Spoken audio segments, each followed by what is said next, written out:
Y'all, Sarita Ruiz here, live in the 315. My name is Sarita Ruiz, and I live in Rome, New York. I own Sarita's Food Truck. I've been in operation for 5 years now, and we're pretty successful out here in upstate New York. But I'm also part of a very large food trucker community. And just a little while ago, it was brought to my attention that there was a local news station in St. Louis, Missouri. I believe it is KSDK.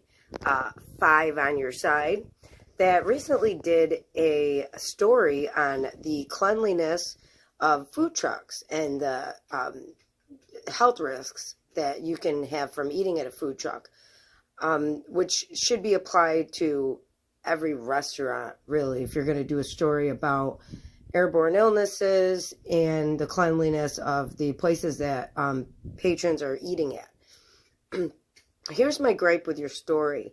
PJ Randaha, Aaron Ritchie, and David Razik. The one thing that I noticed in the beginning, you had an inspector on there talking about how it's a small space so that it's harder to clean, but it's actually the complete opposite. Because it is a smaller space, food truckers and food truck owners have a better ability to spot some inconsistencies, if any, that are going on in their truck. We have a smaller space to clean, therefore more times it's going to stay clean, and it's easier for us and more accessible to get around those edges and the corners of where our equipment is. Whereas with a restaurant, a lot of times you'll have a large kitchen, but you'll have so much crap in there and it's so overcrowded that you can't see when there's a little mouse running around in the back.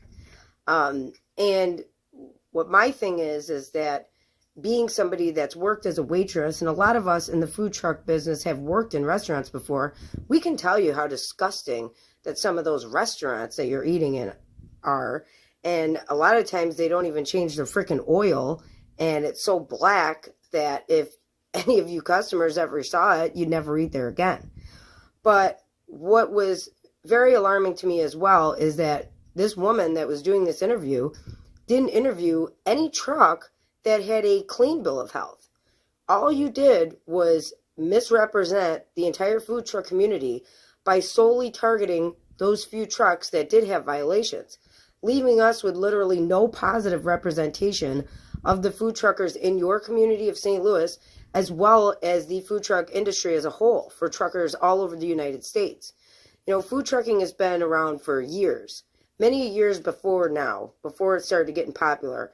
And people have really worked their butt off to try to get this industry on the next level and having people look at us as more than just a roach coach, because that is what we are not. It's actually harder for roaches or anything to live in a mobile unit, something that's constantly moving and constantly getting cleaned and worked in, instead of something with walls that they can crawl up in and hide and come out and get whatever crackers that they're looking for.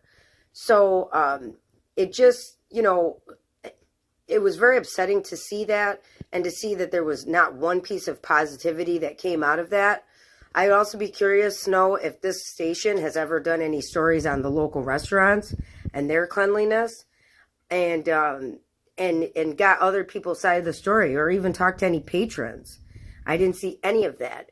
So you guys did a crappy job, and I'm just here to tell you that as a food trucker and as somebody that really puts their heart and soul into this and makes sure that my stuff is clean from top to bottom, just like the thousands of other food truck owners out there. You totally misrepresented our community, and you can't let a few bad apples ruin the bunch. So maybe next time it would be nice to talk to a food truck owner that is responsible, that keeps their stuff clean, and also not to make it look like we are any more harder to clean than a restaurant, because it's pretty much the complete opposite.